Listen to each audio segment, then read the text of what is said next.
আমরা ইলা হইতো না যে রমজান মাস যেহেতু সামনে আজের, আমরা ইলা হইতো না যে এই রমজান মাস আইছে আর আমরা এবার সারা যা ঝামেলা কিতা হয়েছে রইছে আর তারিখ করে দিয়েছি যে রমজান মাসে তো অন্য কোনো খাম নাই, ও খাম আস্তে আস্তে করমু, ওলা একটা একটা একটা একটা করিয়া দেখবা যে সারা বছরের খাম আপনার রয়ে গেছে, কোনো কামও করতে পারছেন না, আর সারা কাম আপনার রমজানও আপনার করা পড়ছে, আর দেখা যায় রমজানও পালা করিয়া আপনি তারাবির নমাজও করতে পারছেন না, সুন্দর করিয়া তিলাওয়াতও করতে পারছেন না, আপনি সময়ও পেয়েছেন না এবারত বন্দেগী কিলা করতা। এর কারণে নবী আলাইহিস সালাতু সালামে আমরা জানাইয়া দিতরা যে তোমরা সামনে ছায়া হিসাবে আজিমুস শান এক মাস উপস্থিত হইতে আছে,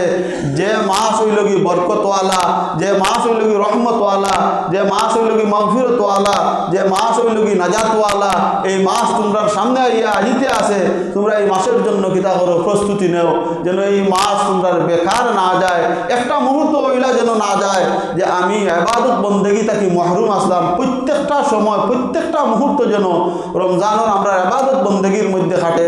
আল্লাহ পাক রব্বুল আলামিন আমরা